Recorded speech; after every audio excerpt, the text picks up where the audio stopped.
moment-là, il y avait beaucoup de violence autour de vous, vous en commettiez aussi. Qu'est-ce qui s'est passé à ce moment de votre vie? Bien évidemment, tout cela a commencé à l'âge de l'adolescence, en troisième, en 2008, quand j'ai débuté. Bon, en fait, je me suis débuté parce que je suis issu d'une famille des autorités administratives. Donc, vous n'allez pas donner les noms? Non, je ne suis pas donné le nom. Ouais, je ne voulais pas parce que mon père est une autorité administrative. Bon, moi j'ai eu la chance d'avoir tout ce que je veux dans la vie. Ce qui m'a poussé à aller au-delà de ce que mes parents me donnaient. Bon, je me trouvais être délinquant à l'école et à la maison. Je n'obéissais plus à personne, je me croyais tellement si grand, au point où je ne voyais pas un humain devant moi. Je dis bien un humain, je ne parle pas un humain, je ne voyais pas un humain devant moi. C'est-à-dire que ça soit physiquement ou alors psychologiquement.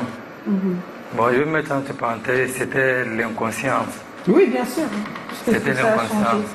Parce que je passais là de la puberté à l'âge adulte. Bon, j'ai eu des mauvaises compagnies, j'ai vraiment eu des mauvaises compagnies. Des fois, vous luttiez à l'arme blanche, vous alliez dans les quartiers pour gérer ce qu'on appelle le retour.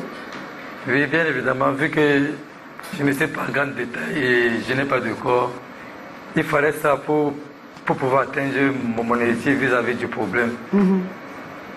Peut-être revendiquer la cause de mes soeurs. Parce qu'à ce moment-là, moi je suis le seul garçon d'une famille de 5. La cause de mes soeurs. Et je me trouvais en train de marcher avec le couteau, au fait, les armes blanches en grosso modo. Et des fois, vous avez blessé? Il y a eu des blessures, du sang à couler? Bon, sans vous mentir, j'ai eu à blesser maintes fois. Je regrette vraiment aujourd'hui, d'une part. Mais d'autre part, je ne regrette pas. Parce que ça m'a permis de regarder l'autre côté. L'autre côté de quoi? L'autre côté, au fait, mon autre face. Je connais maintenant, aujourd'hui je connais le discernement, je connais ce qui est bien, je connais ce qui n'est pas bien. Parce que derrière ça, j'ai beaucoup perdu. J'ai perdu d'abord en termes de scolarisation. J'ai eu à faire la troisième 3 fois. J'ai fait la première 4 fois et j'ai fait la terminale 2 fois. J'étais vraiment un enfant intelligent, mais j'étais entouré, j'avais vraiment une mauvaise compagnie. Une mauvaise compagnie, les amis, les proches, j'apprenais à dormir dehors, j'apprenais à être alcoolique, à boire la bière. J'apprenais, au fait, je me déroutais. Fumer aussi. Oui, j'ai vraiment fumé, j'ai fumé pendant des années. J'ai fumé de la drogue, pas de la cigarette. Qu'est-ce qui s'est passé? Qu'est-ce qui s'est passé pour que d'un coup, vous changiez tout? Bon, la vérité c'est que j'avais vraiment peur d'échouer ma vie et les larmes de ma mère aussi. Ouais, moi j'ai joué de ne plus jamais la faire pleurer. Et j'ai joué que les prochaines larmes qui vont sortir ses yeux, ça c'est les larmes de bonheur. Bon, du coup, je me suis donné des objectifs. Et pour atteindre ces objectifs, il m'a fallu faire un brainstorming de ma vie. Bon, j'ai décidé de changer de ville, de changer de numéro de téléphone.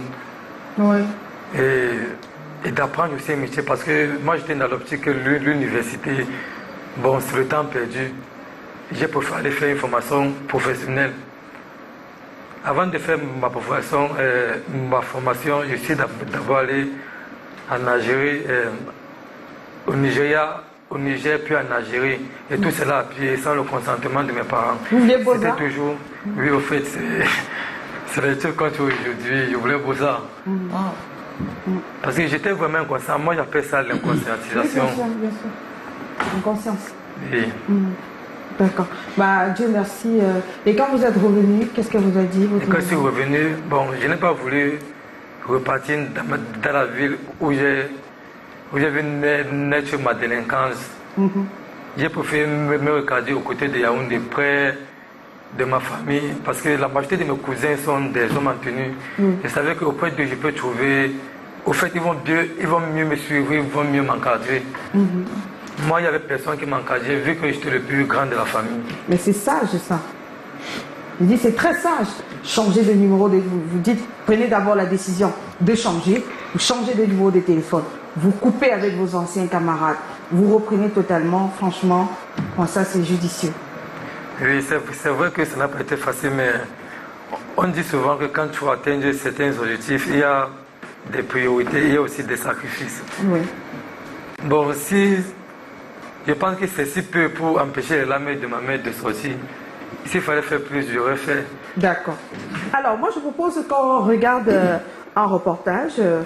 C'est cette vidéo qui était devenue virale sur les réseaux sociaux et qui présentait justement une adolescente qui était molestée par d'autres filles et ses camarades qui finalement ont été, en ce moment, ils ont été placés sous mandat de dépôt, sous mandat de détention provisoire, voilà, à la prison centrale de Nouvelle.